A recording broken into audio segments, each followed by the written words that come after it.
2020년 11월 10일 화요일 성경 묵상입니다. 본문은 역대하 26장 1절에서 15절입니다. 26장은 유다 제10대 왕 우시아의 통치 행적을 보여줍니다. 우시아는 16세에 왕위에 올라 52년을 통치했습니다. 병행구절인 열왕기 하서에는 아사랴라고도 불렸는데 두 이름 중에 우시아가 일반적으로 불려진 이름입니다. 아마도 아사랴는 왕이 되기 전의 이름인 듯 합니다. 우시아 역시 선왕들인 아마샤와 요아스의 전철을 밟았다는 사실이 주목을 끕니다. 즉 하나님의 뜻을 따라 선정을 하여 축복을 받은 전반기와 그 후 교만하여 제사장 직무인 분향을 행하다가 하나님의 진노로 문둥병자가 되어버린 불행한 후반기를 대조적으로 소개해주고 있습니다. 1절, 유다 온 백성이 나이가 16세 된 우시아를 세워 그의 아버지 아마샤를 대신하여 왕으로 삼으니, 이스라엘과의 전쟁에서 패하고 포로로 잡혀가 굴욕적인 삶을 경험한 부왕 아마샤는 포로에서 귀환한 후에도 수많은 모반에 시달렸기에 정상적인 통치가 불가능하였습니다. 그래서 백성들이 16세 된 아들 우시아를 왕으로 삼았습니다. 2절, 아마샤 왕이 그의 열조들의 묘실에 누운 후에 우시아가 엘롯을 건축하여 유다에 돌렸더라. 이 엘롯이라는 곳은 홍해 아카바만 최북단에 위치한 에돔의 항구 도시입니다. 다윗 때에 이스라엘에 복속되었다가 요람 때에 다시 에돔이 독립을 했지만 아마샤 때에 다시 유다에 정복이 되었는데, 우시아가 이 엘롯을 재건축하여 해상 활동의 교두보로 삼은 것입니다. 3절, 우시아가 왕위에 오를 때에 나이가 16세라 예루살렘에서 52년간 다스리니라. 그의 어머니의 이름은 여골리아요 예루살렘 사람이더라. 우시아가 16세에 왕위에 올랐는데 52년간이라는 비교적 긴 기간을 통치했습니다. 그런데 24년간은 부왕 아마샤와 공동 통치를 했고, 마지막 약 8년간은 아들 요담과 공동 통치를 했기에 자신이 단독으로 통치한 기간은 약 20년 정도가 되는 특이한 통치 경력을 가지고 있습니다. 본문 3절에 특히 어머니 여골리아의 이름이 언급되지 않습니까? 여골리아는 여호와께서 지배하신다 라는 뜻의 이름입니다. 이 이름을 볼 때에 아마 우시아의 어머니 여골리아는 하나님의 절대 주권을 인정하는 신실한 신앙인으로 짐작이 됩니다. 그래서 4절의 우시아의 긍정적인 전반기 통치에 대한 평가가 나타나는데, 아마 어머니의 경건한 신앙에서 영향을 많이 받은 것으로 볼 수 있습니다. 4절, 우시아가 그의 아버지 아마샤의 모든 행위대로 여호와 보시기에 정직하게 행하며. 5절, 하나님의 묵시를 밝히 하는 스가랴가 사는 날에 하나님을 찾았고 그가 여호와를 찾을 동안에는 하나님이 형통하게 하셨더라. 우시아의 통치 전반기를 평가하는 이 4절 5절은 그가 여호와 보시기에 정직하게 행했다고 긍정적인 평가를 하고, 그가 하나님을 찾았기 때문에 그가 하나님을 찾을 이 전반기 동안에는 하나님이 축복하셔서 형통하였다는 것입니다.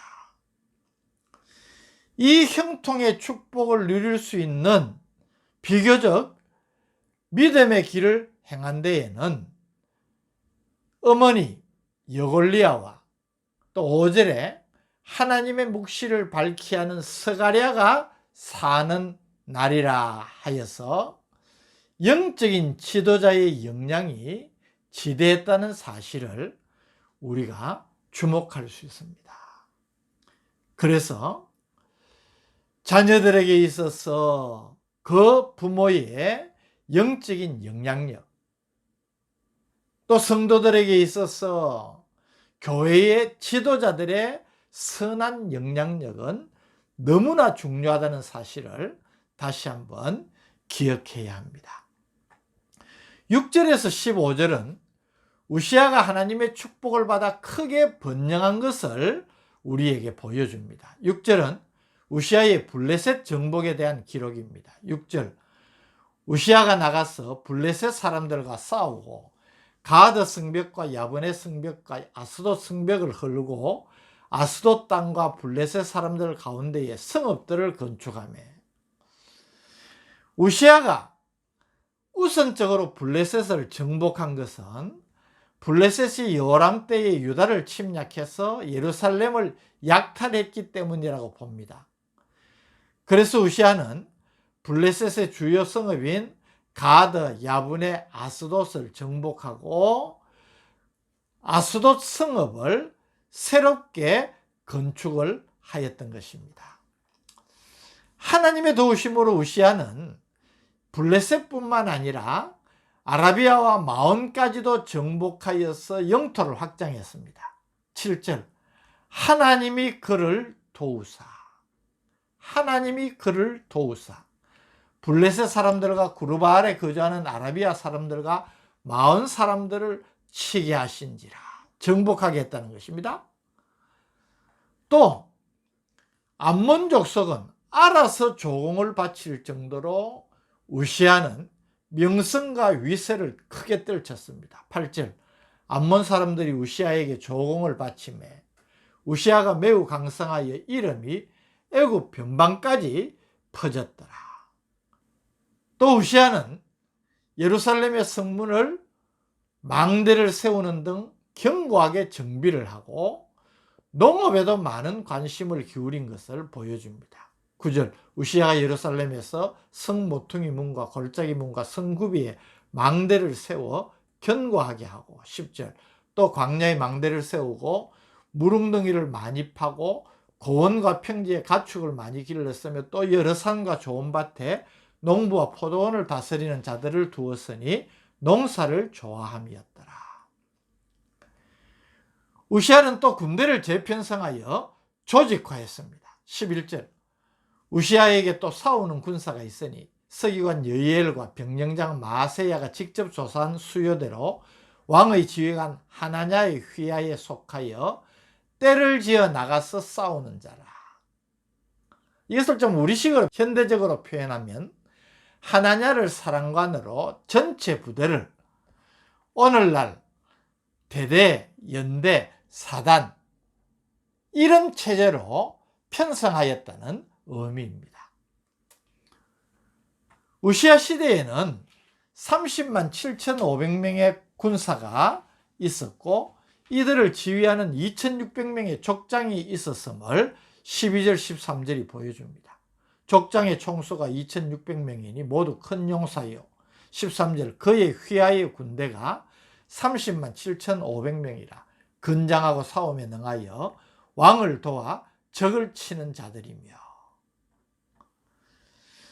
우시아는 군대를 조직화했을 뿐만 아니라 필요한 무기들을 준비하여 지급하였습니다. 그만큼 나라가 강성해지면서 또 경제적으로 여유가 있으니까 군대에 보급할 물자들이 넉넉했다는 것입니다. 14절, 우시아가 그의 온 군대를 위하여 방패와 창과 투구와 갑옷과 활과 물맷돌을 준비하고,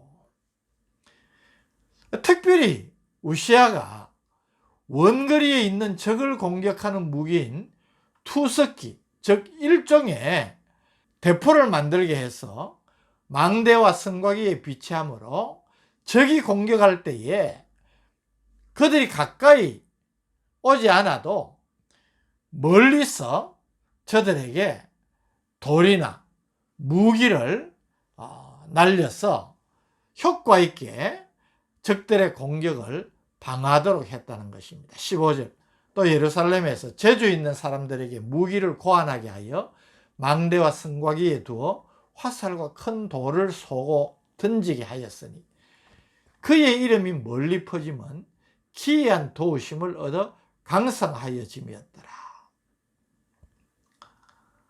이처럼 우시아의 명성이 자자해지고 나라가 강성해졌는데 그 근본적인 이유를 오늘 본문 마지막 절인 15절은 그의 이름이 멀리 퍼지면 기이한 도우심을 얻어 강성하여짐이었더라 라고 기록한 것을 우리가 주목해야 하는 것입니다. 기이한 도우심을 얻었다는 말이 무슨 말이겠습니까? 일반적인 어떤 도움이 아니라 신비하고 또 너무나 놀라운 도우심을 얻었다는 이 말은 하나님의 도우심을 얻어라는 말입니다. 성경이 일관되게 보여주고 강조하는 사실이 무엇입니까?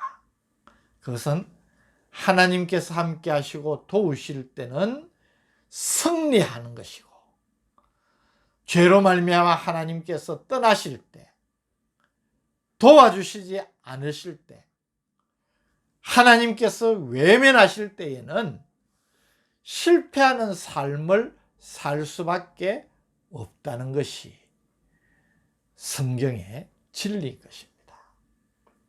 그래서 옛날이나 지금이나 이 진리는 변하지 않습니다. 오늘 우리의 삶에도 동일하게 적용되는 것입니다. 하나님이 우리와 함께 해주시고 필요할 때마다 우리를 도우시면 우리는 승리의 계가를 부르며 살아갈 수 있습니다. 그러나 하나님께서 우리와 함께 하시지 않고 우리를 도와주시지 않는다면 우리가 어떻게 승리하는 삶을 살 수 있겠습니까? 실패할 수밖에 없는 것입니다. 진정으로 복된 사람은 누구입니까? 하나님이 함께 해주시는 사람입니다. 하나님이 도움의 손을 펴주시는 사람입니다. 진정한 믿음의 사람, 하나님의 뜻을 알고 전적으로 하나님을 의지하며 순종하는 사람을 하나님께서 함께 해주시고 도와주시는 것입니다. 사랑하는 성도 여러분이 이런 사람 되기를 주님의 이름으로 축복합니다. 오늘 우리에게 승리의 삶의 비결을 말씀을 통하여 깨우쳐 주시니 감사합니다. 하나님을 전적으로 의지하고 하나님께 순종하는 믿음의 삶을 사는 것만이 승리하는 삶의 비결인 줄 알고 이 승리하는 삶을 얻을 수 있는 그런 삶을 살아가는 우리가 되게 하여 주옵소서. 예수님 이름으로 기도드립니다. 아멘.